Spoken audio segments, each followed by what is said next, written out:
Rekan wartawan semua, kami barusan saja menyerahkan kesimpulan dari dua perkara yang kami hadapi di Mahkamah Konstitusi ini, dan tadi sudah diterima dengan baik oleh petugas panitera di Mahkamah Konstitusi, dan kami sudah terima bukti tanda terimanya.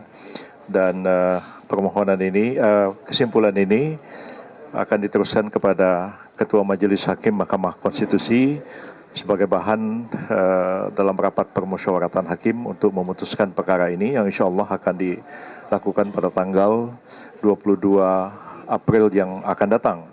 Praktis tidak ada lagi sidang mulai hari ini, dan semuanya kita serahkan kepada majelis, dan kita tunggu apa putusan majelis atas kedua perkara ini pada tanggal 22 April yang akan datang. Selanjutnya saya serahkan kepada rekan-rekan di sini, Pak Oto Hasibuan, Pak Fahri Bahmid, maaf salah, untuk memberikan penjelasannya. Saya sudah banyak memberikan penjelasan di media. Kita beri kesempatan kepada kedua beliau untuk menyampaikan penjelasan selanjutnya. Silakan Pak Oto. Terima kasih Pak Yusril. Teman-teman media, seperti yang dijelaskan tadi, kami sudah mendaftarkan kesimpulan kami terhadap perkara untuk 01 maupun untuk 03. Ya. Saya hanya ingin menyimpulkan saja, setelah berjalan perkara ini beberapa saat, kemudian sampai kepada kesimpulan, maka kita mendapatkan suatu hal yang terang dan jelas. Dan untuk mudahnya bisa kami jelaskan kepada semua masyarakat secara singkat bahwa sesungguhnya perkara ini sesuai dengan nomenklatur yang ada di sini disebutkan, ini adalah perkara PHPU, yaitu perkara perselisihan hasil pemilu. Sehingga yang harus dipersoalkan menurut hukum acaranya itu adalah mengenai hasil suara yang diperoleh oleh masing-masing paslon. Sehingga sesungguhnya menurut hukum acaranya yang harus dipersoalkan itu adalah berapa sesungguhnya suara yang diperoleh oleh 03 maupun 01, dan mana suara daripada KPU yang sebenarnya perhitungannya itu yang tidak benar. Itulah sesungguhnya perkara ini. Tetapi setelah kita melihat perjalanan perkara ini, ternyata pihak pemohon 1 dan pemohon 3 justru tidak mau masuk kepada arena ini. Mereka masuk kepada arena bahwa tidak mempersoalkan dan tidak mau tahu dengan hukum acara yang ada, yang sudah diatur di dalam Undang-Undang Pemilu, yaitu harus mengenai perhitungan suara. Mereka masuk dengan mengatakan, kami mengajukan gugatan bukan dengan PHPU, kami mengajukan gugatan adalah dengan dasar adanya kecurangan-kecurangan yang diduga dilakukan oleh 02, sehingga mereka memohon diskualifikasi. Jadi inilah dua persimpangan jalan di dalam perkara ini, supaya masyarakat tahu hukum acaranya sudah tegas menyatakan dan tidak boleh dilanggar. Yang dipersoalkan itu harus mengenai berapa suara yang Anda peroleh. Tetapi sekarang yang dipersoalkan ternyata adalah ada kecurangan-kecurangan yang menurut kami sebenarnya tidak merupakan ranah MK. Ya, dan kebetulan pula tidak ada bukti-bukti tentang kecurangan itu. Khusus di kasus ini kami sampaikan di 01 ada 19 yang dituduhkan kepada 02 bahwa melakukan suatu kecurangan. Ternyata setelah kami lihat satu persatu dari 19 ini di kesimpulan ini kami uraikan dengan jelas, satu pun tidak terbukti adanya kecurangan tersebut. Ya kan?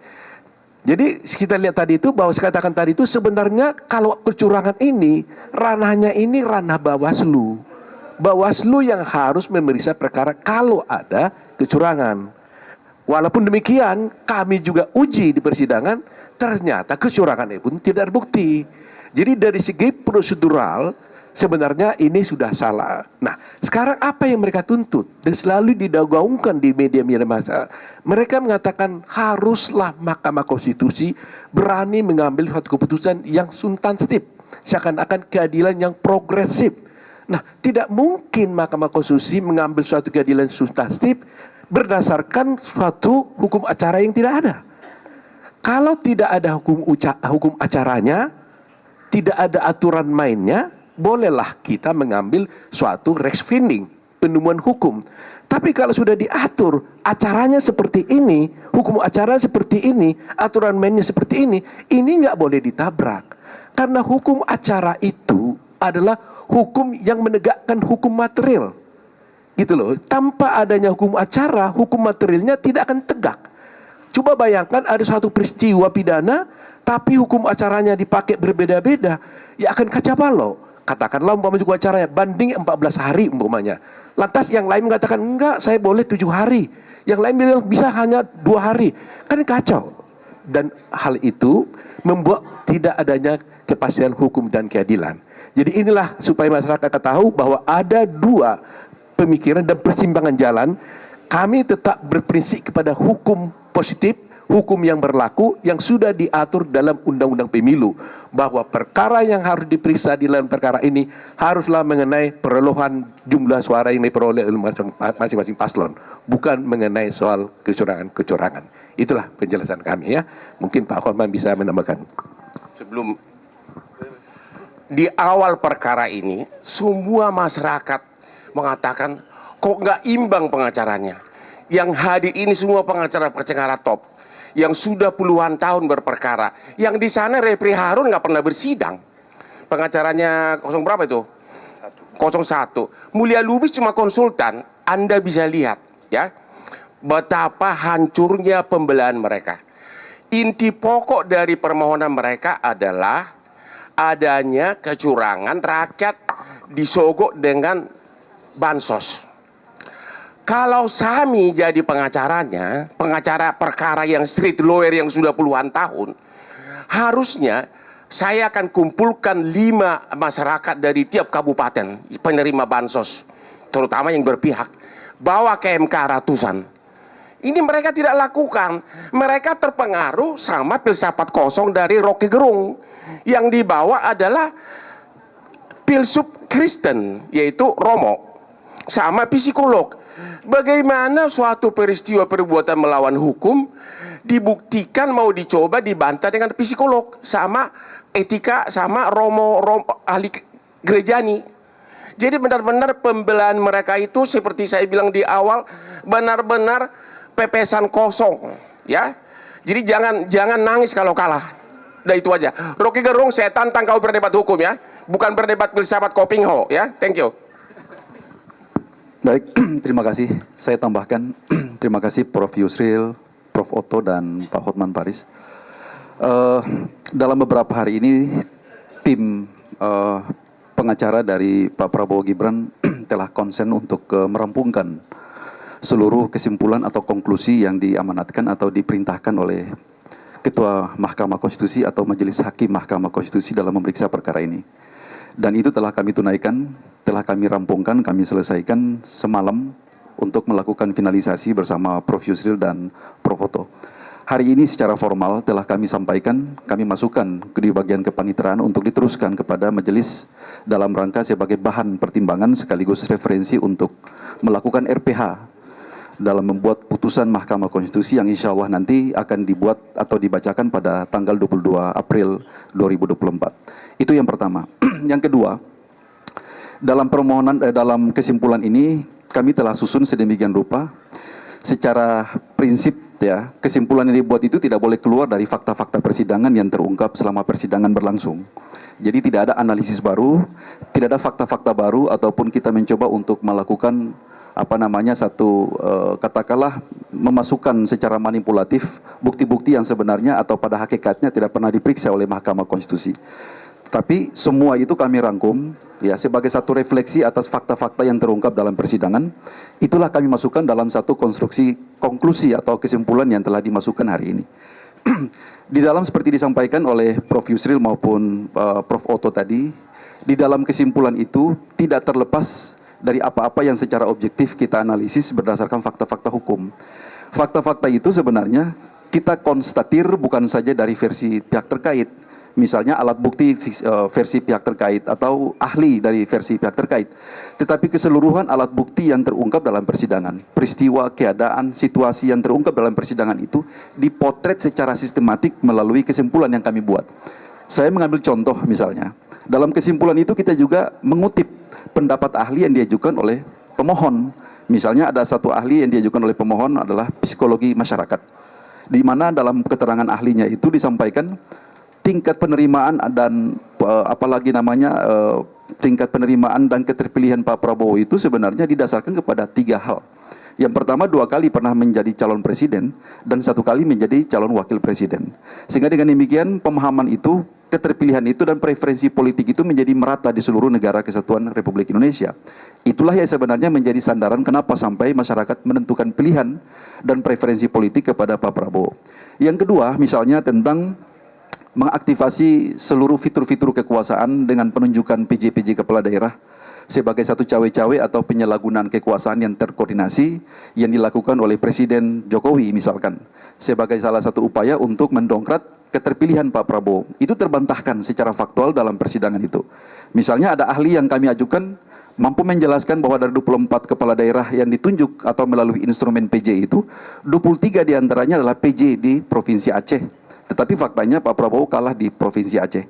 Itu menandakan bahwa fakta-fakta persidangan itu mampu kita mengkonstatir berangkat dari apa yang telah disampaikan dan diterangkan di depan persidangan. Dan itu yang kami masukkan sebagai salah satu kesimpulan atau mengkonstatir peristiwa-peristiwa itu dalam kesimpulan kita. Jadi kesimpulan ini tidak boleh kita memasukkan banyak hal atau informasi baru, tetapi harus merangkum dari apa yang pernah terjadi dalam persidangan itu sendiri. Semua itu telah dianalisis secara baik dan benar, kemudian telah disampaikan dalam satu kesimpulan yang betul-betul sistematik, kurang lebih 70-80 lembar, sudah kami sampaikan.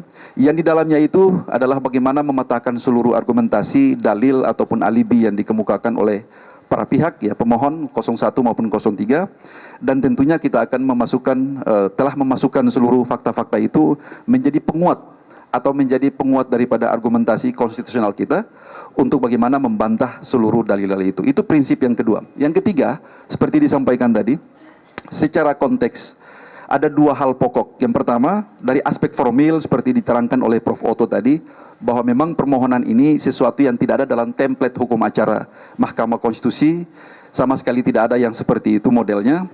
Dan secara substansial, ya, seluruh dalil-dalil yang mereka kemukakan itu gagal dibuktikan di depan persidangan.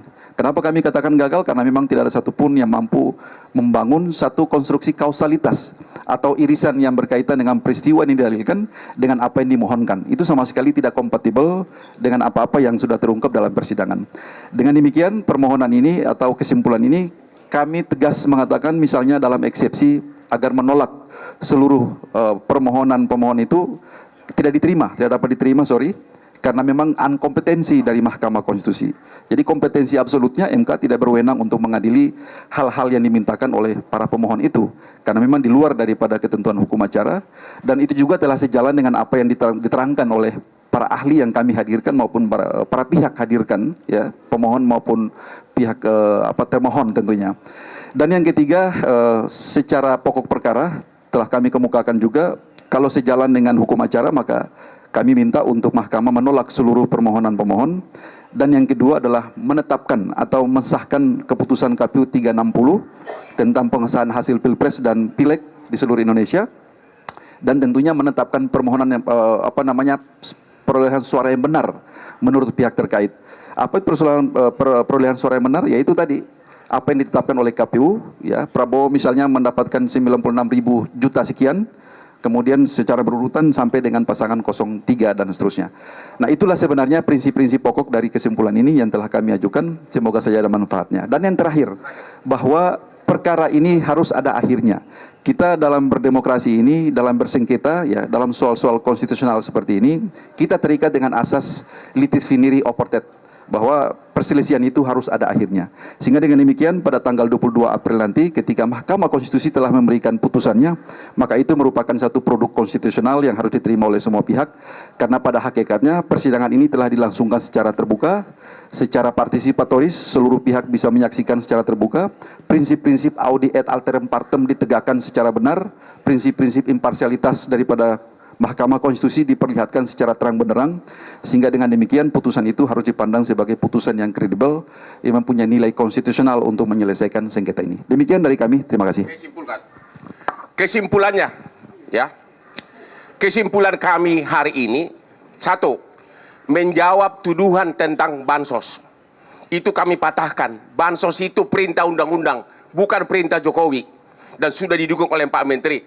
Bansos gugur. Bahkan tidak ada satupun saksi mereka yang, yaitu warga pemilih, yang memilih gara-gara disogok bansos. Tidak ada. Itu satu. Yang kedua tentang Gibran. Putusan Mahkamah Konstitusi nomor 90 berlaku sejak diucapkan, ya, sehingga tidak perlu menunggu perubahan peraturan KPU karena berlaku otomatis sebagai hukum positif, sehingga pencalonan presiden cukup dengan salah satu syaratnya pernah jadi kepala negara. Gugur yang kedua, kepala daerah, udah tua gue ini gara-gara Robi Gerung ini, ya, Rocky Gerung. Yang ketiga, gugur lagi dalil mereka tentang Sirekap. Ya, itu yang kita jawab di kesimpulan. Sirekap kata KPU tidak dipakai sebagai dasar perhitungan final suara. Jadi tidak relevan. Gara-gara itu saya ditegur sama hakim. Padahal itu benar banget yang apa yang gua ngomong. Yang terakhir tentang TSM, tentang penjabat kepala daerah. Ternyata MK pun sudah pernah memutus tentang penjabat kepala daerah dan mengetahui bahwa penjabat kepala daerah itu ada. Tidak pernah ditolak. Ya, jadi semuanya gugur. Mereka punya tuduhan-tuduhan, ya. Terima kasih. Ya, ditambah Bang Yuri, tambah sendiri. Terima kasih, Bang Fahri. Kesimpulan ini merupakan rangkaian akhir daripada persidangan sebelum menuju kepada putusan. Apa yang kami lakukan, apa yang kami capture di dalam persidangan itulah yang kami tuangkan. Beberapa tadi yang disampaikan oleh para senior, yang mungkin yang belum disampaikan adalah bagaimana narasi-narasi dan fakta-fakta yang diungkapkan ketika para pihak pemberi keterangan itu dihadirkan oleh MK, oleh Hakim MK. Di situ ada Menteri Menko, ada Menteri juga, Menteri Keuangan, Mensos, dan juga ada DKPP dan segala macam. Keterangan-keterangan mereka itulah yang menjadi terang, yang memberikan suatu fakta dan mematahkan seluruh argumen baik oleh pemohon 01 maupun pemohon 03. Dan juga sebagai terakhir, di bulan yang baik ini, kami atas nama tim pembela Prabowo Gibran, kami mengucapkan minal aidin wal faizin, mohon maaf lahir dan batin.